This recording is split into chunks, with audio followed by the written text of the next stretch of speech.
You cancel the plans, again. And this time, you don't even feel guilty about it. You feel relief. That weight lifts off your chest, your calendar clears, and suddenly, the evening ahead feels like it's yours again.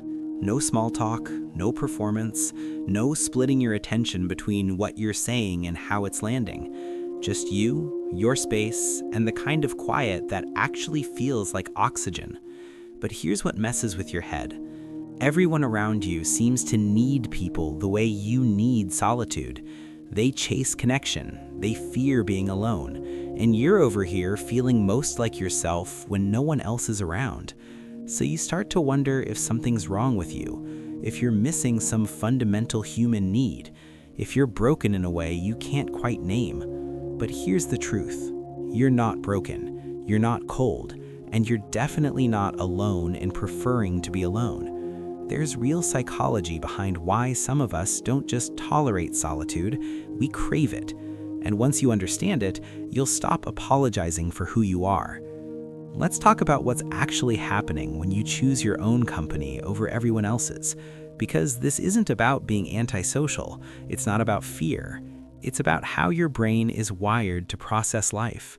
And that wiring says something important about you. First, let's get something straight. Preferring to be alone most of the time doesn't mean you hate people. It doesn't mean you're incapable of connection. It means you have a specific relationship with stimulation. Most people are wired to seek external input. Noise, conversation, activity, those things regulate their nervous system. They feel alive when there's something happening around them. But if you prefer being alone, your nervous system works differently. External stimulation doesn't energize you, it overwhelms you. Your brain is constantly filtering, processing, analyzing, and when you're around people, that system goes into overdrive. Every conversation is data, every interaction is input, every environment is stimulus, and your brain doesn't skim, it absorbs. So by the time you're alone again, you're not just resting, you're finally stopping the flood. Here's what that actually means. When you're alone, your brain gets to do something it can't do in social settings. It gets to wander, to reflect, to integrate. Solitude isn't emptiness for you.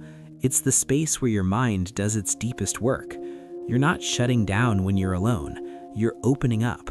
You're connecting dots. You're processing the world without the pressure of performing in it. And that's not laziness, that's not avoidance. That's how your intelligence operates. Some people think out loud, you think in silence. And that silence isn't the absence of something, it's the presence of clarity.